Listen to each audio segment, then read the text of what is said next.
ಕರುನಾಡಲ್ಲಿ ಮೊದಲೇ ಭೀಕರ ಬರ ಆವರಿಸಿದೆ. ಬೆಂಗಳೂರಿನಲ್ಲಿ ಹನಿ ಹನಿ ನೀರಿಗೂ ಹಾಹಾಕಾರ ಶುರುವಾಗಿದೆ.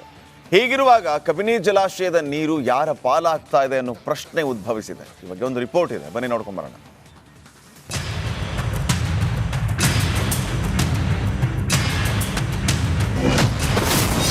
ಯಾರ ಪಾಲಾಗುತ್ತಿದೆ ಕಪಿಲೆ ನದಿ ನೀರು? ಕಪಿಲೆ ಬೆಂಗಳೂರಿಗ, ತಮಿಳುನಾಡಿಗ? ನಿಜ, ರಾಜ್ಯಾದ್ಯಂತ ರಣಭೀಕರ ಬರ ಆವರಿಸಿದೆ. ಜನರು ಕುಡಿಯುವ ನೀರಿಗಾಗಿ ಪರದಾಡುತ್ತಿದ್ದಾರೆ. ಇಂಥ ಸಂಕಷ್ಟದಲ್ಲಿ ಮೈಸೂರು ಜಿಲ್ಲೆಯ ಎಚ್ಡಿ ಕೋಟೆಯ ಕಬಿನಿ ಜಲಾಶಯದಿಂದ ಕಪಿಲೆ ನದಿಗೆ 1000 ಕ್ಯೂಸೆಕ್ ನೀರು ಬಿಡುಗಡೆ ಮಾಡಲಾಗಿದೆ. ಹೌದು, ಕಬಿನಿ ಜಲಾಶಯದಿಂದ ಕಪಿಲೆ ನದಿಗೆ 1000 ಕ್ಯೂಸೆಕ್ ನೀರು ಹರಿಸಲಾಗ್ತಿದೆ. ಆದರೆ ಬೆಂಗಳೂರು, ಮೈಸೂರು ಹಾಗೂ ಚಾಮರಾಜನಗರಕ್ಕೆ ಕುಡಿಯುವ ನೀರಿಗೆ 500 ಕ್ಯೂಸೆಕ್ ನೀರು ಸಾಕು.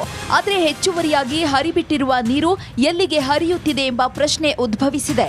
ಇನ್ನು ಕಪಿಲೆ ನದಿಗೆ 1000 ಕ್ಯೂಸೆಕ್ಸ್ ನೀರು ಹರಿಬಿಡುತ್ತಿರುವ ಪರಿಣಾಮ ಕಬಿನಿ ಜಲಾಶಯದ ನೀರಿನ ಮಟ್ಟ 66 ಅಡಿಗೆ ಕುಸಿದಿದೆ.